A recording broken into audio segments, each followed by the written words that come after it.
Today we'll be reading the Six Swans from the Brothers Grimm. Without further ado, the Six Swans.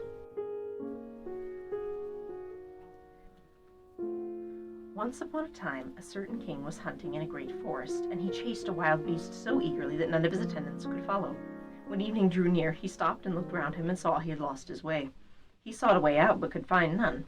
Then he perceived an old woman with a head which nodded all the time, who came toward him, but she was a witch. "Good woman," said he to her, "can you not show me the way through the forest?" "Oh yes, Lord King," she answered, "that I certainly can, but on one condition, and if you do not fulfill that, you will never get out of the forest, and will die of hunger within it." "What kind of a condition is it?" asked the king. "I have a daughter," said the old woman, "who is as beautiful as anyone in the world, and well deserves to be your wife. If you shall make her your queen, I will show you the way out of the forest." In the anguish of his heart, the king consented, and the old woman led him to her little hut, where her daughter was sitting by the fire. She received the king as if she had been expecting him. He saw she was very beautiful, but still she did not please him, and he could not look at her without secret horror. After he had taken the maiden up on his horse, the old woman showed him the way, and the king reached his royal palace again, where the wedding was celebrated. The king had already been married once, and had by his first wife 7 children, 6 boys and a girl, whom he loved better than anything else in the world. As he now feared the new queen might not treat them well, and even do them some injury, he took them to a lonely castle which stood in the midst of a forest. It lay concealed, and the way was so difficult to find that he himself would not found it at all, had a wise woman not given him a ball of yarn with wonderful properties. When he threw it down before him, it unrolled itself and showed him his path. The king, however, went so frequently to visit his dear children, the queen noticed his absence. She was curious and wanted to know what he did when he was alone in the forest. She gave a great deal of money to his servants, and they betrayed the secret to her, and told her likewise of the ball which alone could point the way. And now she knew no rest until she learned where the king kept the ball of yarn. Then she made little shirts of white silk, and as she learned the art of witchcraft from her mother, she sewed a charm inside of them. One day, when the king had ridden forth to hunt, she took the little shirts and went into the forest, and the ball showed her the way. The children, who saw from a distance that someone was approaching, thought their dear father was coming to meet them. Full of joy, the 6 boys ran to meet him. Then the queen threw one of the little shirts over each, and no sooner had the shirts touched their bodies than they were changed into swans and flew away over the forest.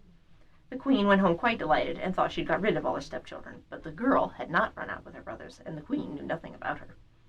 Next day, when the king went to visit his children, he found no one but the little girl. "Where are your brothers?" asked the king. "Alas, dear father," she answered, "they have gone away and left me alone." Then she told him she had seen from her little window how her brothers had flown away over the forest in the shape of swans. She showed him the feathers which they had let fall in the courtyard, which she had picked up. The king mourned, but did not think that his queen had done this wicked deed, and as he feared that the girl would also be stolen from him, he wanted to take her away. But she was afraid of the queen, and entreated the king to let her stay just one night more in the forest castle. The poor girl thought, "I can no longer remain here. I will go and seek my brothers." And when night came, she ran away and went straight into the forest. She walked the whole night long, and next day also without stopping, until she could go no further for weariness. Then she saw a forest hut, and went into it, and found a room with 6 little beds. She did not venture to get into any of them, but crept under one and lay on the hard ground to pass the night there. Just before sunset she heard a rustling, and saw 6 swans come flying in at the window. They alighted on the ground, blew at one another, and blew all the feathers off, and their swan skins stripped like a shirt. Then the maiden looked at them and recognized her brothers. She rejoiced and crept forth from beneath the bed. The brothers were no less delighted to see their little sister, but their joy was short. "Here you cannot abide," they said to her. "This is a shelter for robbers. If they come home and find you, they will kill you." "But can you not protect me?" asked the little sister. "No," they said, "for only 1/4 of an hour each evening can we lay aside our swan skins, and of our human form return to us. After that we are once more turned into swans." The little sister wept and said, "Can you not be set free?" "Alas, no," they said, "the conditions are too hard.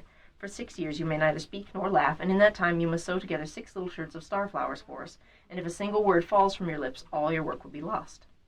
When the brothers had said this, the 1/4 of an hour had passed, and they flew out of the window again as swans. The maiden, however, resolved to deliver her brothers, even if it should cost her her life.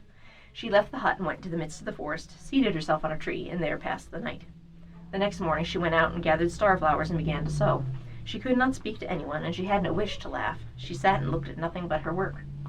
When she had spent a long time there, it came to pass the king of the country was hunting in the forest, and his huntsmen came to the tree on which the maiden was sitting.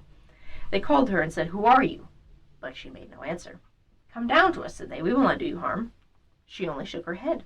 As they pressed her further with questions, she threw down her golden necklace to them, and thought to content them with that. They, however, did not cease, and she threw her girdle down to them, And as this was no use, her garters, and little by little everything she had on that she could do without, until she had nothing left on but her shift. The huntsmen, however, did not let themselves be turned aside, but climbed the tree, fetched the maiden down, and led her before the king. The king asked her, "Who are you? What are you doing on the tree?" But she did not answer. He put the question in every language he knew, but she remained as mute as a fish. As she was so beautiful, the king's heart was touched, and he was smitten with a great love for her.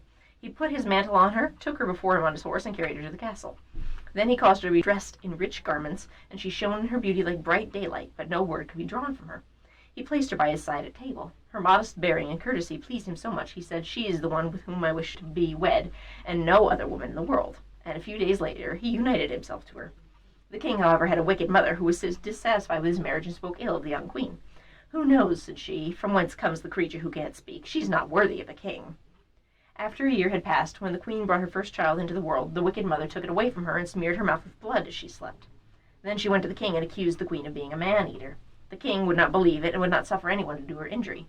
She, however, sat continually sewing at her shirts and cared for nothing else. The next time, when she bore again a beautiful boy, the king's false mother used the same treachery, but the king could not bring himself to believe her words. He said, "She is too pious and good to do anything of that kind. If she were not dumb and could defend herself, her innocence would come to light." But when the old woman stole away the newly born child for a third time and accused the queen, who did not utter one word of defense, the king could not do otherwise than deliver her over to justice, and she was sentenced to be burned. When the day came for the sentence to be executed, it was the last day of the 6 years during which she was not to speak or laugh, and she had delivered her dear brothers from the power of the enchantment.